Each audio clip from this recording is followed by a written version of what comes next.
전화 응대를 받기 전에 가장 중요한 게 있어요. 여러분 전화를 그냥 무조건 오면 받고 어떤 전화인지 생각하지 않고 바로바로 응대가 된다면 너무 좋죠. 하지만 우리가 지난 시간에 살펴본 것처럼 전화를 하시는 많은 분들이 어떤 변수를 가지고 있는지 우리가 알지 못합니다. 그렇죠? 그러다 보니까 전화를 받기 전에 여러분들이 사전에 준비를 하시면 훨씬 더 성공적인 전화 응대를 받으실 수 있겠죠. 그래서 제일 중요한 건 뭐냐? 여러분들이 전화를 받기 전에 이런 부분들을 숙지를 하시고요. 두 번째는요. 병원에 신규 직원들이 입사를 하잖아요. 그럼 여러분들이 신규 직원이 왔으니 당연하게 전화를 받아야 해 라는 생각만 가지고 자 이제 앞으로 오는 전화 받으세요 라고 말씀을 그냥 뭐 툭 던지고 그냥 시키시고 이렇게 하시면 안 돼요. 왜냐면 전화응대가 얼마나 중요한지 지난 시간에 우리 들었잖아요. 그렇죠? 근데 전화응대를 잘못하게 될 경우에 병원의 이미지도 굉장히 손실이 될 수 있고요. 또는 잘못된 정보를 드림으로 인해서 고객들이 혼선을 빚기도 하고요. 예전에 제가 어떤 일이 있었냐면 이렇게 전화로 이제 간단한 걸 물어보시는 분이었거든요. 그런데 간단한데 내용이 정말 중요한 내용이었어요. 질문은 간단하지만 어떤 내용이었냐면 제가 성형외과 근무할 때였거든요. 근데 그때 이제 실 리프팅 시술을 받은 고객님이셨어요. 그런데 그분이 이 실이 지금 녹는 실인가요? 녹지 않는 실인가요? 라고 여쭤봤어요. 근데 전화를 받은 직원이 잘 모르는 직원이었던 거예요. 그래서 이거 녹는 실이에요? 라고 말씀을 하셨거든요. 그런데 그 실은 녹지 않는 실이었어요. 근데 내 얼굴에 주입된 실이 녹는 실이냐 녹지 않는 실이냐는 굉장히 중요한 문제죠. 그죠? 내 몸 안에 이물질이 남아있느냐 나중에 녹아 없어지느냐 차이이기 때문에요. 그래서 나중에는 이제 그 고객님께 저희가 이제 아직 잘 모르는 직원이 이제 잘못된 정보를 드려서 너무 죄송하다고 설명드리면서 다시 한 번 더 상담을 진행했던 적이 있거든요. 그런 것처럼 여러분들이 이제 병원에 대해서 안내하는 것들이 어떤 간단한 정보인 경우도 있지만 또는 굉장히 많이 시술에 대한 부분 또는 건강에 대한 부분 나중에 후관리에 대한 부분까지 연결이 될 수 있기 때문에 여러분이 답변을 좀 신중히 하셔야 되고요. 그래서 전화 응대에 앞서서 여러분들이 조금 많이 알아두셔야 될 부분들이 있기 때문에 네, 이번 시간도 역시 네, 중요한 시간입니다. 항상 중요하죠? 네. 자, 그래서 오늘 이제 전화를 받기 전에 어떤 부분을 좀 준비하는 게 좋을지 한번 보면 가장 중요한 거죠. 병원의 정보. 왜냐하면 우리가 가장 많이 받는 전화거든요. 병원 정보가. 그래서 가장 중요하게 사실 요즘에는 이제 주소 묻는 분들은 많이 없어요. 왜냐하면 검색을 하고 연락을 주시는 경우가 많거든요. 하지만 내비게이션을 찍고 병원을 방문하시는 경우 굉장히 많죠. 그래서 나중에 정확한 주소를 한 번 더 확인하시는 경우 많이 있거든요. 그래서 우리 병원의 주소가 이제 뭐 도로명 주소 기준으로 해서 어떻게 되는지 어떤 경우는 도로명 하니까 안 나오는데요 라고 물어보시는 분들도 계시거든요. 그래서 지금은 아직까지는 뭐 구주소, 신주소를 같이 사용을 하잖아요. 그래서 구주소, 신주소를 같이 알아두시는 게 좋겠고요. 팩스 번호나 위치 설명. 뭐 팩스 번호는 일반 환자분들에게는 많이 안내가 나가진 않습니다만 가끔 서류를 받아야 될 때가 있습니다. 분명히. 자, 각 환자분들이 이렇게 팩스 번호 물어보시면 주소나 전화번호 잘 알고 계시는데 팩스번호 모르시는 분 되게 많아요. 그래서 우리 병원의 팩스번호가 뭐지? 이렇게 생각하시는 분 많거든요. 보통 병원 명함에 보면 팩스번호가 있잖아요. 그래서 여러분들이 센스 있게 명함 생각하셔서 얼른 꺼내서 보시면 되겠죠. 어쨌든 미리 이런 부분을 이제 체크를 해두시면 훨씬 좋겠죠. 그리고 팩스번호 알아두시고 가장 여러분들이 많이 하시는 게 위치 설명입니다. 우리가 뭐 꼭 이제 주차장을 이용하시는 고객님만 계시는 게 아니고 좀 걸어서 내원하시는 분도 있으시고 또는 대중교통을 이용하시는 분도 계시잖아요. 그래서 여러분들이 어떻게 위치를 설명해 줄지 사실 이런 부분을 내가 개인적으로 설명하시는 것도 중요하지만 전체적인 직원들이 위치를 설명하는 방법을 어느 정도 통일을 해 놓으시는 게 좋아요. 그래서 조금 더 이제 모르는 분들이 우리 병원 위치를 찾아올 때도 가장 알기 쉬운 거 있잖아요. 뭐 큰 건물을 좀 안내해 드린다든지 큰 건물을 기준으로 이런 식으로 조금 더 매뉴얼을 만드시는 게 좋은데 전화를 받는 분들마다 위치 설명이 너무 차이가 나게 되면 제가 처음 전화를 받아서 이분께 안내를 해 드렸는데 그 다음에 전화했을 때 다른 선생님 전화를 받으실 수도 있잖아요. 그래서 이런 부분에 조금 어느 정도 통일을 해두시면 도움이 될 거고요.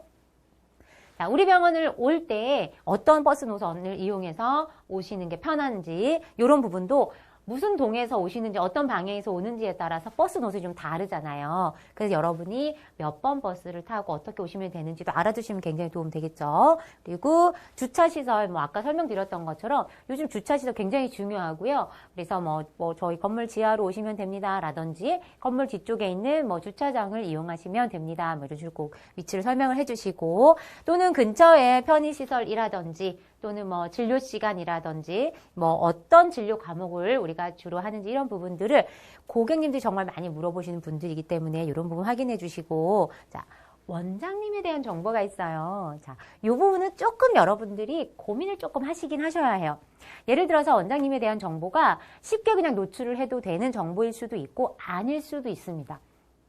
예를 들어서 뭐 가끔 원장님들 뭐 어느 학교 출신이신가요? 뭐 이런 거 묻는 분들도 계시고 원장님 개원하신 지 몇 년 되셨어요? 이런 걸 묻는 분들이 있으세요. 왜냐하면 고객님들은 이 병원이 괜찮은지 이 의사 선생님 정말 잘하는지 사실 불안하고 신뢰도를 얻고 싶어 하잖아요. 그렇죠? 그래서 그런 증거를 우리 지난번에 다 설명했던 거예요. 그죠? 병원에 대한 정보, 신뢰 이런 것들을 통해서 이 병원을 선택한단 말이죠. 그럴 때 원장님에 대한 정보를 묻는 분들이 있거든요. 어느 병원, 어느 대학교 출신이냐, 뭐 전문이냐, 일반이냐, 이런 거 물어보시는 분도 있고, 또는 개원하신 지 몇 년 되셨냐, 이런 걸 물어보시는데, 사실 이런 부분은 이제 오픈을 어느 범위까지 할 거냐를 약간 선생님들이 조금 조정하시는 경우도 있으시고, 원장님과 협의하시는 경우도 있으시더라고요.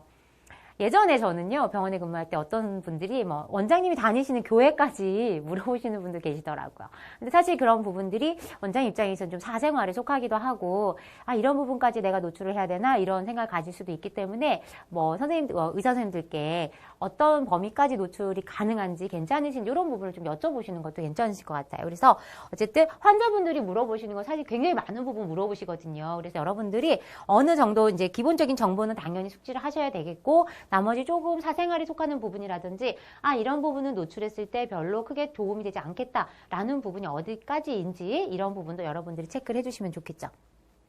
자, 전화 상담에서 전화 응대에서 메모지 필기도가 빠질 수 있나요? 네, 너무 당연한 거죠. 이 부분은 메모지 필기도가 항상 준비해 두시고 우리가 이제 병원 코디네이터 업무를 보다 보면 환자분들이 뭐 저희 볼펜 좀 빌려주세요. 메모지 좀 하나 빌릴 수 있을까요? 뭐 이렇게 요청하시는 분들 많잖아요. 그리고 우리도 실제로 메모를 적어서 환자분들에게 제공하는 경우도 굉장히 많기 때문에 너무 당연히 데스크에서는 메모지와 필기도구 당연히 구비를 하셔야 되겠고요. 자, 병원 진료에 대한 정보. 아까 제가 뭐 녹는실이냐 아니냐 이거 사례를 들어서 말씀을 드렸는데 우리가 병원 진료에 대한 정보를 정확히 아시는 거 굉장히 중요하고요. 여러분들이 모르실 경우 애매하다 그럴 경우에 절대 짐작해서 말씀하시지 않도록 주의를 해주셔야 합니다. 그리고 자, 우리 병원 진료뿐만 아니고요. 다른 병원 진료에 대한 정보도 여러분들이 알아두시면 좋습니다. 당연하죠. 왜냐하면 우리 병원에 전화하시는 분들이 다른 병원에 전화를 해보시고 전화하시는 분도 많으시고요. 어떤 경우에는 어떤 항목에 대해서 물어보실 때 우리 병원에 진료하지 않지만 다른 병원에서 진료하는 것을 물어보신 경우가 있어요. 제가 아까 통화하는데 어느 병원에서 이런 시술을 한다고 하는데 그 시술은 어떤 건가요? 라고 우리 병원에도 물어보신 경우 있거든요. 그랬을 때 여러분들이 저희 병원에선 이런 시술을 하고 있지 않지만 이런 시술입니다. 라고 간단하게 답변해 줄 수 있다면 굉장히 전문적이겠죠. 그래서 우리 병원 진료뿐만 아니고 여러분들이 다른 병원의 진료에 대한 내용들도 숙지를 해두시면 도움이 되겠습니다. 자, 그러면 우리가 실질적으로 이제 전화를 받아보도록 할게요. 전화 받을 때 어떻게 하느냐. 가장 중요한 거 1번. 우리 지난번에 설명했죠? 병원에서 전화 받을 때 가장 중요한 거 1번. 빨간색으로 제가 설명드렸잖아요. 신속. 그쵸? 네. 자, 전화벨이 울립니다. 울리면, 자, 바른 자세로 목소리를 가다듬고 여러분들이 전화 받을 준비를 하는데요. 자, 전화는 어떻게 해요? 벨이 3번 이상 울리기 전에 받습니다. 빨리 신속하게 전화를 받도록 하고요. 두 번째, 3회 이상의 벨이 울릴 경우 사과를 하고 전화를 받는 게 원칙입니다. 말하자면 3번 울리기 전에 전화를 받았을 때는 멘트를 하시고 인사를 하시겠지만 두 번째 3번 이상의 벨이 너무 많이 울렸어요. 자, 내가 잠깐 자리를 비웠는데 다른 선생님이 계실 줄 알았는데 그 선생님도 마치 너무 급한 일이 있어서 자리를 잠깐 비우시게 되신 거예요. 근데 전화벨이 막 울려서 내가 오는 중에 전화벨 소리 들으면서 막 왔어요. 왔는데 전화벨이 생각보다 많이 울릴 수 있겠죠. 그럴 경우에 전화를 받을 때에는 항상 전화를 받으시면서 사과 인사를 하시는 겁니다. 어떻게 해요? 전화를 늦게 받아 죄송합니다 라고 먼저 하시고 나서 그 다음 멘트를 해주시면 됩니다. 네, 딱 똑같아요. 다음 멘트는 똑같이 하셔도 되는데 사과 인사를 가볍게 해주시면 훨씬 전화 받는 사람이 네, 처음에 전화통화 시작하기 전부터 이미 굉장히 배려받는구나, 존중받는구나 생각하겠죠. 자, 전화를 받을 때는 사과를 하시고, 자, 전화 수화기를 듭니다. 전화를 울렸어요. 전화를 수화기를 드는데 전화기는 항상 어느 손이요? 왼손이요. 네, 왼손. 왜 왼손으로 전화를 받을까요? 왜요?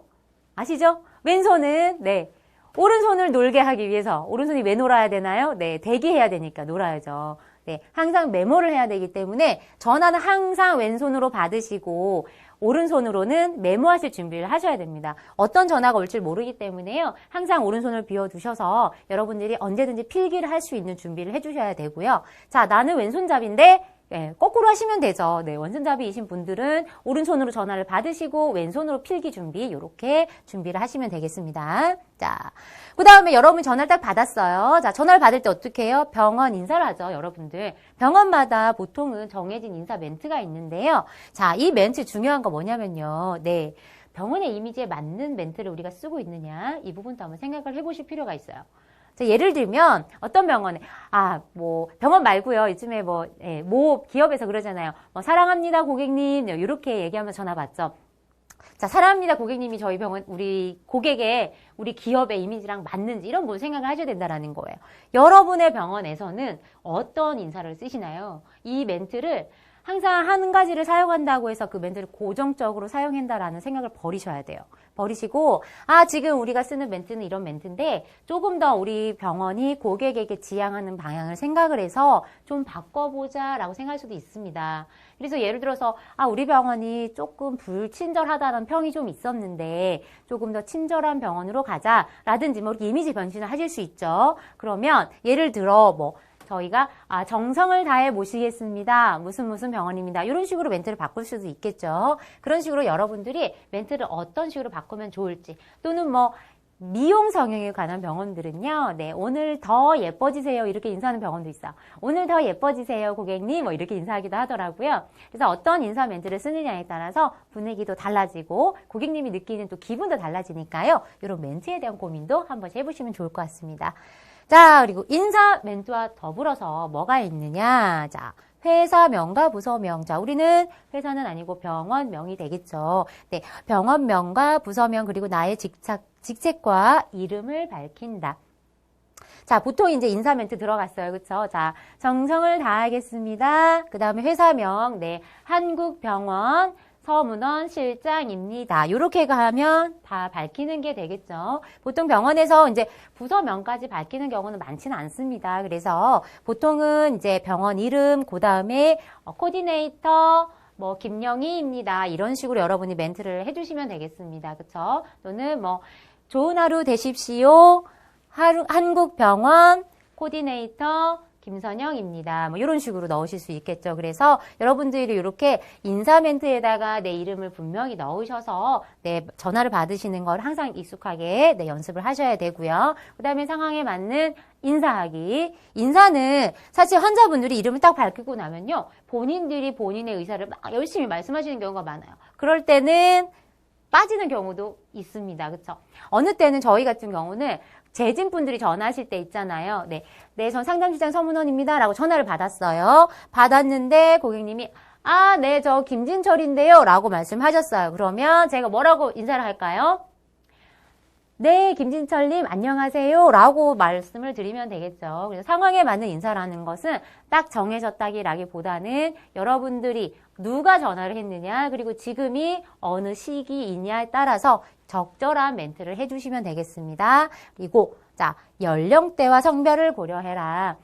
우리가 정말 이 얘기는 정말 수업마다 얘기하는 것 같아요, 여러분. 상황에 맞게 하셔야 된다는 이야기 되게 많이 하잖아요, 그렇죠? 상황에 맞게. 우리가 아무리 좋은 언어, 그렇죠? 아무리 좋은 의도를 가지고 있더라도 상대방과 맞지 않으면 안 된다라고 저희가 정말 많이 강조드렸잖아요. 그렇죠. 그래서 이 연령대와 성별을 고려해서 네, 통화를 적절하게 해주실 수 있게 준비를 해주시면 되겠고요.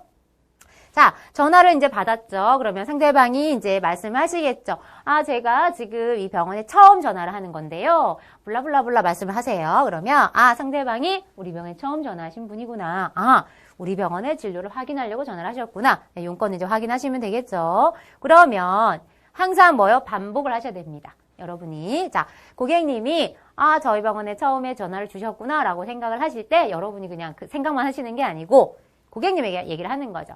아, 저희 병원에 처음 전화를 주셨어요. 아, 그러셨군요. 라고 이렇게 공감의 멘트 그리고 고객님의 용건을 한 번 더 확인하는 거죠. 자, 고객을 기다리게 할 경우 예상되는 대기 시간을 말씀을 드립니다. 어떤 경우가 있냐면요. 전화를 받은 상태인데 전화를 받기 전에 이미 내가 응대하고 있는 고객님이 계실 때가 있어요. 그렇죠? 그러면 대기를 해야 될 수가 있고 또는 전화를 하신 분께서 다른 분과 통화를 원하실 수가 있잖아요. 그렇죠? 그럼 기다리는 시간, 대기 시간이 있죠. 그럼 여러분이 아, 지금 저희 실장님이 지금 자리에 안 계셔서 한 5분 정도 대기를 하셔야 될 것 같은데 저희가 전화를 한번 드리면 어떨까요? 라든지 뭐 메시지를 좀 남겨드릴까요? 라든지 뭐 만약에 기다리는 시간이 뭐 30초다. 그러면 좀 기다리실 수도 있겠죠. 그러면 30초 정도 기다리셔도 괜찮으시겠는지 확인을 한번 여쭤봐야겠죠. 자, 담당자가 부재 중일 경우에는 상황을 간단하게 설명합니다. 예를 들어서 아까 제가 얘기한 거랑 똑같죠.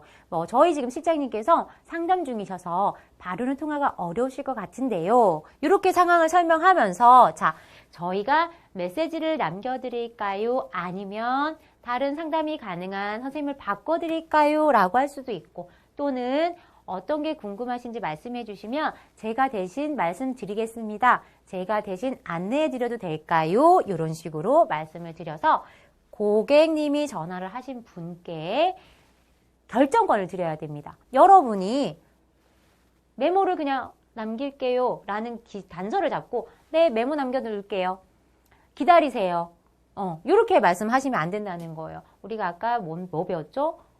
지난 시간에 화법 배웠죠. 예, 화법 배울 때, 네, 조금만 기다려 주시겠습니까? 청유형, 네, 의뢰형 쓰시라고 말씀드렸잖아요. 그래서 이런 걸 말씀하실 때도 마찬가지로 그런 어법을 사용을 해주시면 좋고요.